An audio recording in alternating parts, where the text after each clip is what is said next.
Sure. But in my party, I have members of parliament that are working with General Museveni. What's your view of this anti-homosexual law? You say it was introduced to get at you, to get at the opposition. But do you support it or do you oppose it? It was brought targeting the opposition, and that means that anything that I say about that law puts not only me but even my loved ones in harm's way. I have my members of parliament. Yes. I have my members of parliament. My members of I have my members.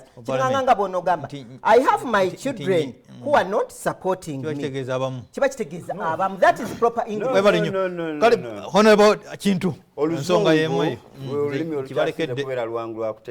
Yes. Si Luganda balusogo balunyankole ntojja kubuzaabuza. Eri ebigambo ebikakasa ekimu bw'oyogera Lusoga ne wano kibadde clear. Ne leaving that alone. Eri wano ndowooza badde munyagwa akoze statement n'agamba nti oluusi excitement oyinza oyitira.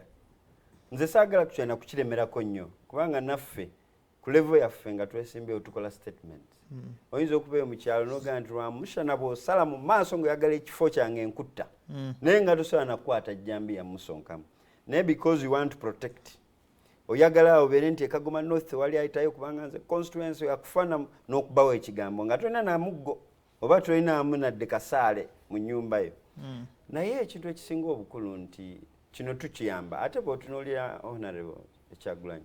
Nze nja kwogera ng'omuntu ali mu generation yange nti aligenda ali kuimprovinga kubanga basically bwe yali yakatandika walingawo statements ezakolebwanga nga olaba it wasn't ready naye ali mu formation ne Museveni naye ali mu formation bw'okuva bwe yakola mu office yali yobote mu office yandi bwe yali eyo ng'akola so naye kiba very very important nti bw'oba ogenzeze natambulako oko n'omubaka omu wange ng'ali mu NRM kwa international forum ne batuyita okwogera era bye tuli kwogerako wano omusajja nga ggwe n'amubuuza ekibuuzo nti naye lwaki bakuba abantu oli n'amuddamu n'amugamba nti ffe batulumba ate ffe tulina emmundu twali we tuli nga tebasobola kutulaba gaasi ne mulinnya ekigere bwe nti nga mpulira njagala nakimenya kannasu nkamenye muli nga ndikalinnyako.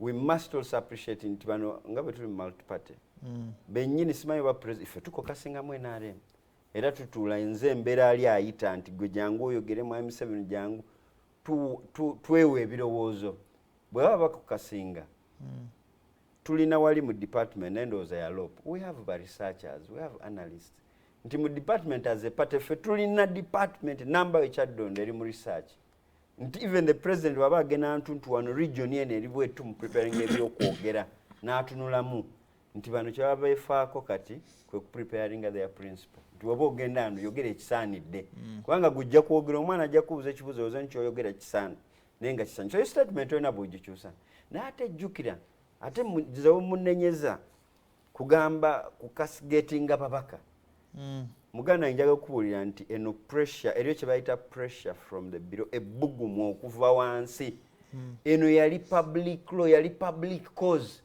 tubeeyo ku nnyimbo batuba mumakazi bagamba bannange mugende naye mujjukire oli naakunogolera bayibuli naye ng'ali ku kituuti gwe omubaka oli awogeze ki era tuli kubasabira ne babateekako emikono babasabire ngaawo naye munyago wagamba it is an Africa man he appreciate ate cultures don't compete so wagamba this culture is better than the other one bwe twali tugenda kubanga ndikulaba akadde speaker yagamba yakoowola public nagamba babaka bammwe mutuule mulaba ani anaagira ki nga tuli kubaganya ebirowoozo kubanga it was a public concern pressure from the below it was even beyond ababaka be abali mu parliament so ndowooza nti mutegeke nga principle ategere nti bw'oba mwekerezi oyogera kino bw'obeeyo ku bibiina by'amalwa yogera kino bw'obeera eyo mu Nniigi n'oba ku Lumbe yogera kino.